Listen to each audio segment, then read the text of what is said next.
What's up, guys? Over the last 2 weeks, we managed to finish up building the base prototype, which is basically all of the main mechanics for the game ready and waiting for us to tweak. I also put in the assets that Ian created last week to make it look a bit better as well. On my end, I was thinking on how we could start generating characters. I looked at a lot of references from fashion design and Rindals and did some basic mock-ups. So when doing paper prototypes, we decided on sort of an end game, which was that after 50 days or so, the king that's gone away wants you to send him your best hero. Basically, the game revolves around you building up and crafting one of your heroes to be the strongest possible hero that you can send away for the king. The way this works is that instead of sort of losing all of the stuff that you put into the hero, the more that you put in, the more that you get out. And when you send the hero away, they actually become immortalized in sort of like a card form sort of thing, and you get the bonuses that the hero's sort of been built around as sort of global bonuses. And we're sort of getting the idea that you'll be able to have like maybe 3 of these bonuses active at once. So say you've immortalized 3 heroes, and you'll sort of be able to switch them out when you get new cards or heroes.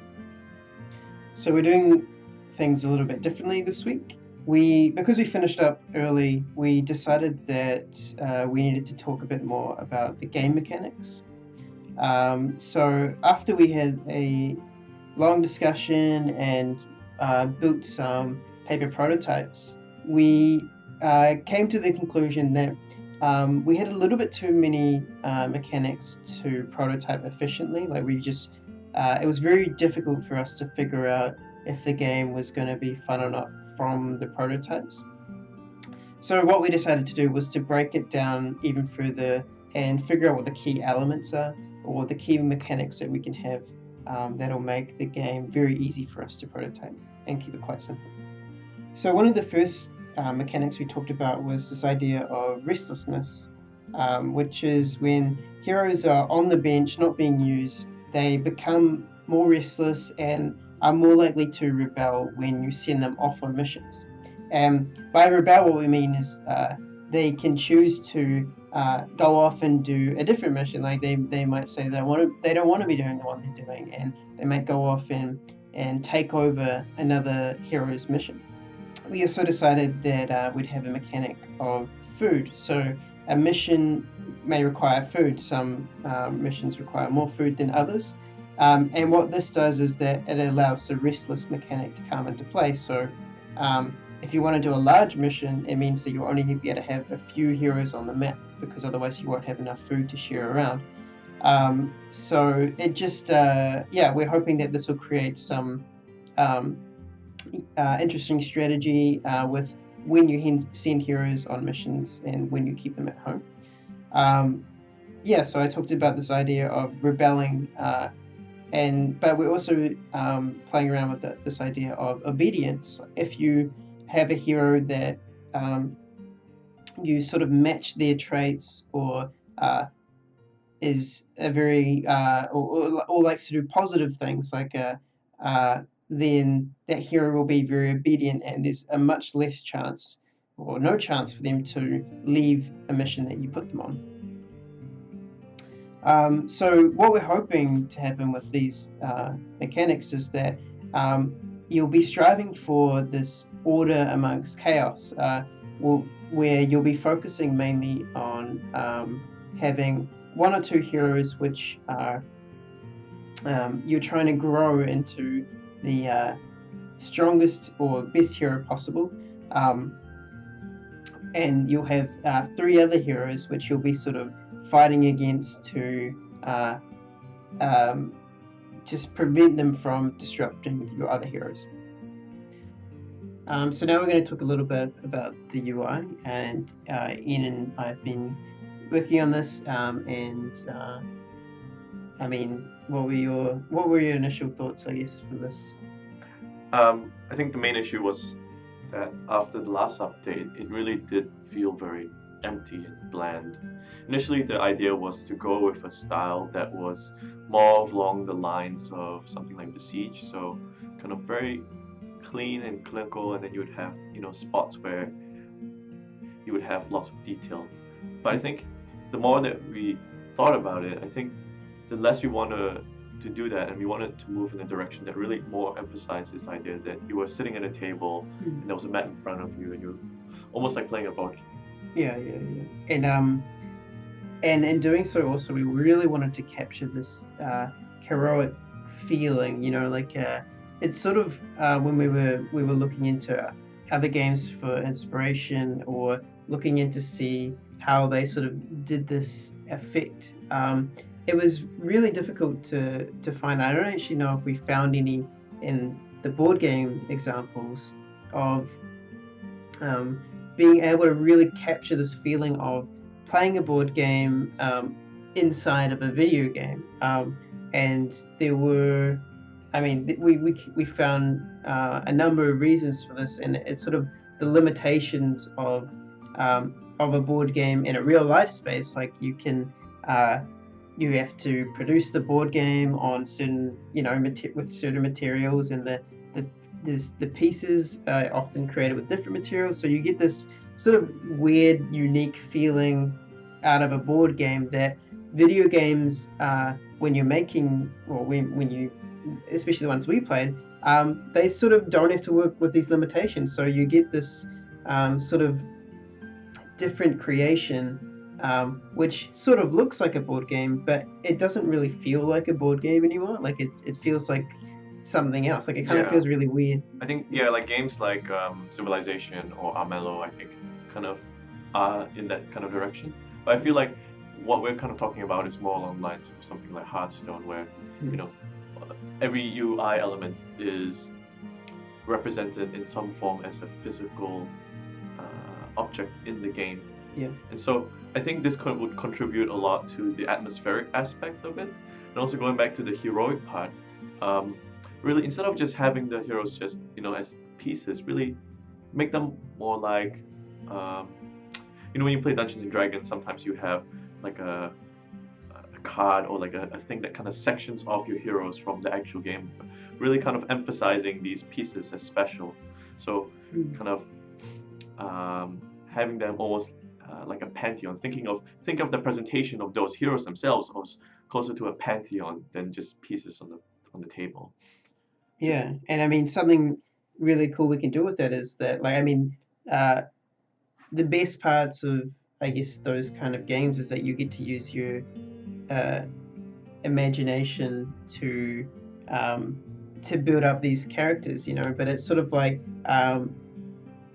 we can sort of fill in a few of those gaps with characters that you'll be able to, I guess, other characters that you can get to know, like other characters that you can become familiar with and attach yourself with as well. But not only that, you'll be able to see them in 3D space, and it'll sort of be like their persona is animated and it's there.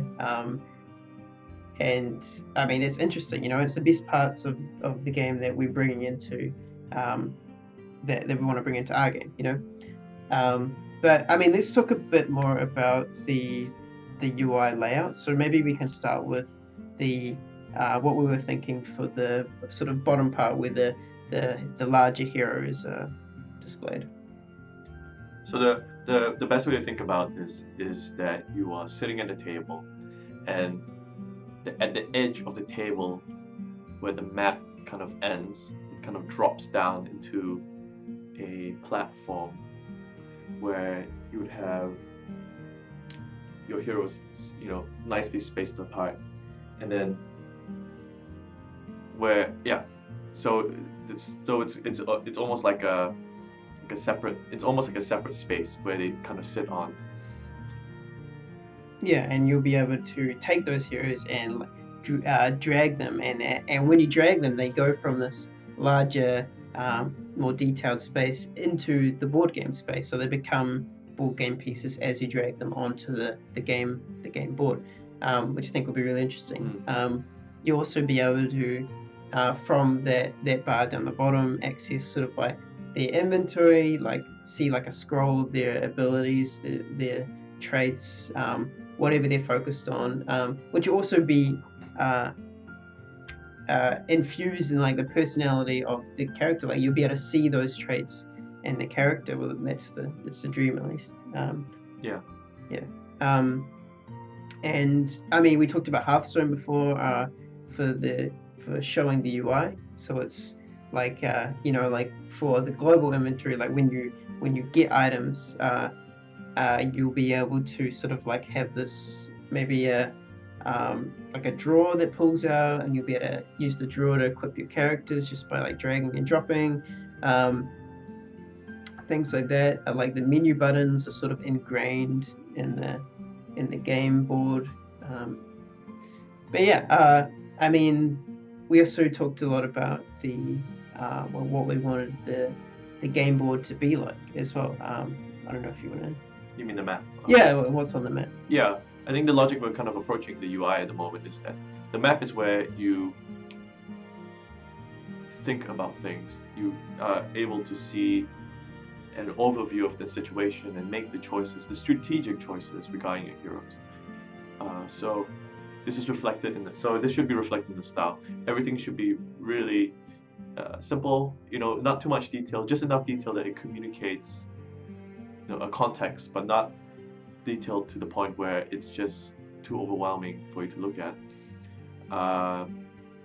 And having things like symbols or classical board game tokens or something like that, so that you are able to compare the situation in the really immediate fashion. And the second part that's the game board, and so the second part where the heroes, that part is really about detail, and it's really about planning stuff out, equipping your characters, making sure they're prepared.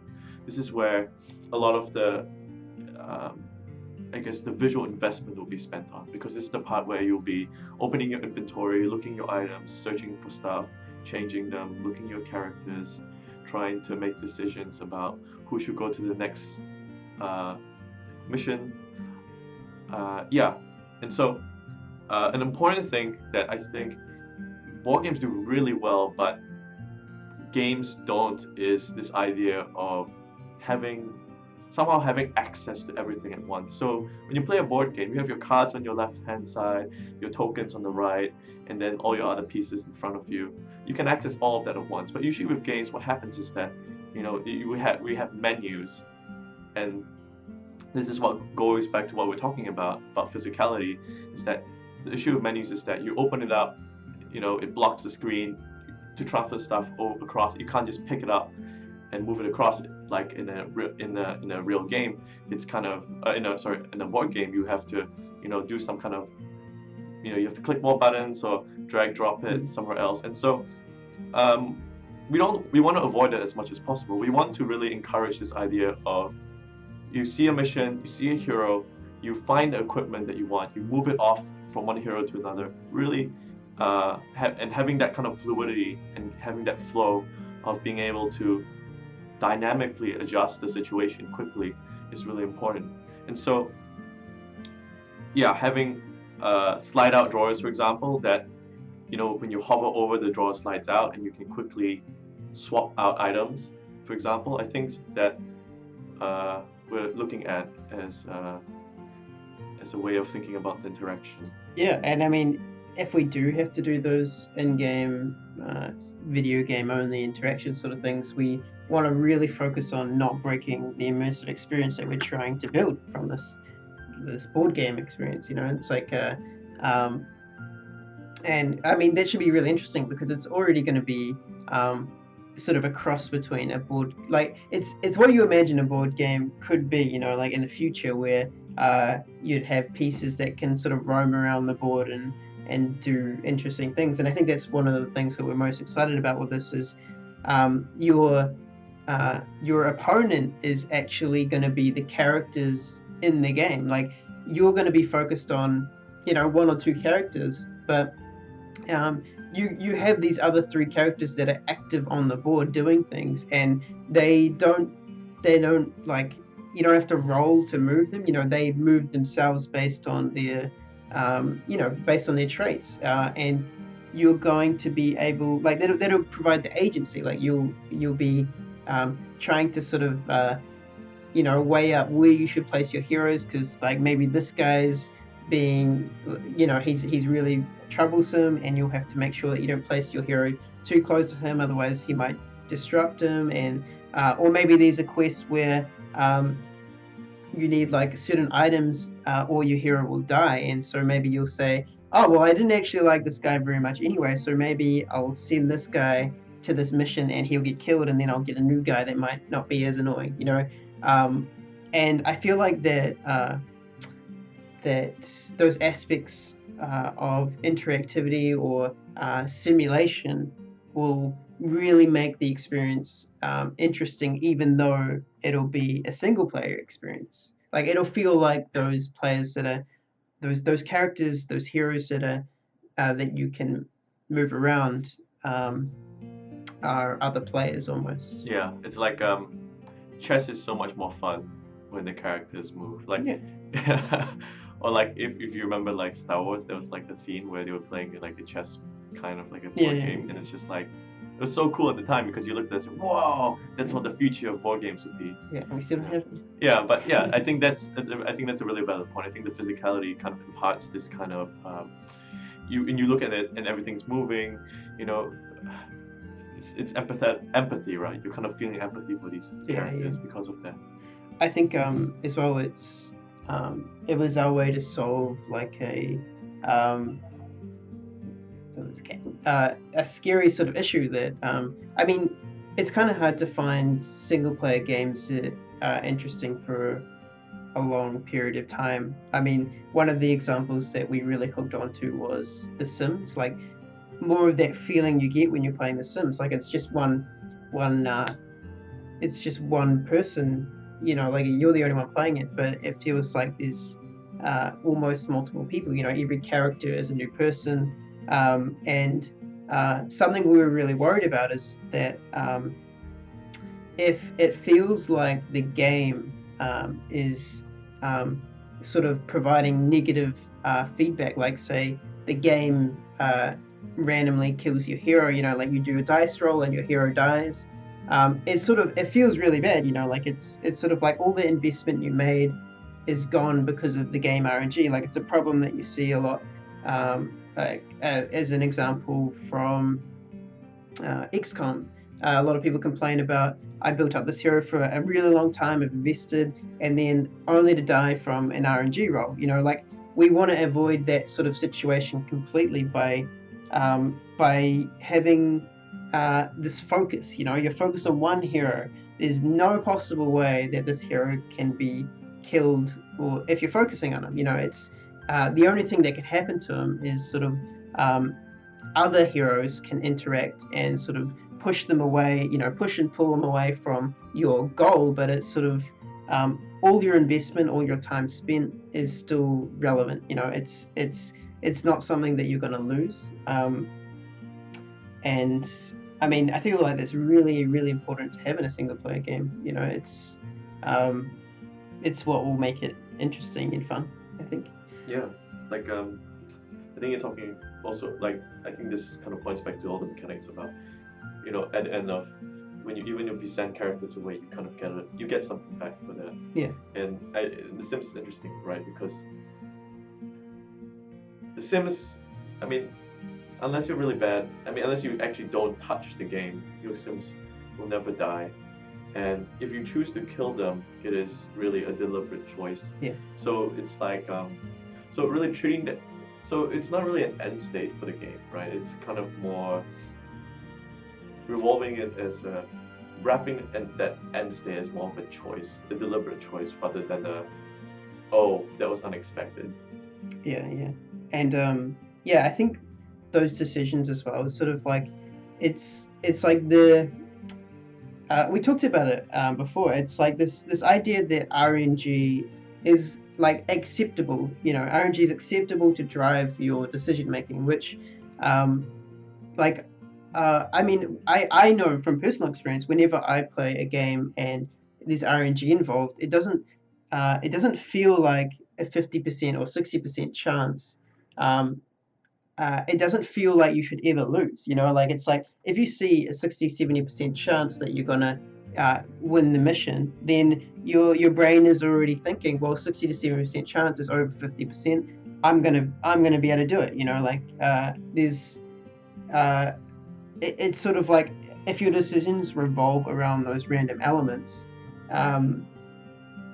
then your brain's sort of like, well, I don't have another choice. Like, I can do this or not. I have to do it to play the game. If it's over 60%, I think I'm going to be able to do it. But then when you don't do it, it's sort of like soul crushing. It's like, it's like the computer's odds are against me. It feels really bad when those sorts of things happen.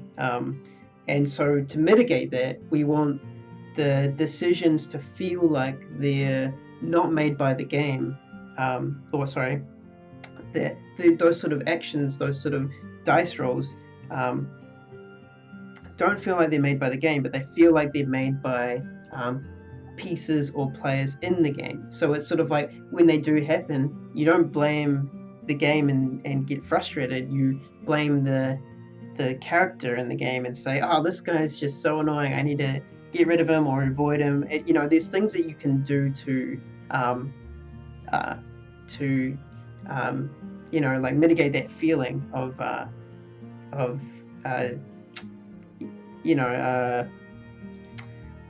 being cheated. Yeah, being cheated. It's really important for these sorts of games to do that. But yeah, I mean, I think that's pretty much it for this week. Next week we're aiming to finish. To have sort of a playable prototype. We'll see how far we get. But yeah, hopefully you guys enjoyed long discussion. Actually, it was quite good, wasn't it? Yeah, I like talking about it a little bit more freely. Let us know how, and let us know if, for anyone listening, let us know how you think this format should be. I think that would be kind of helpful for us. Yeah, I think one of the issues that might be is that it might be a little bit confusing because you guys obviously don't have the full picture of what we're trying to create. We've been talking about this for a long time, so I'll try and cut in some images in there. Hopefully it makes sense. But yeah, thanks for watching, guys. If you enjoyed the talk, follow us on Tumblr, leave a like, and subscribe. And we'll see you guys in 2 weeks. Bye.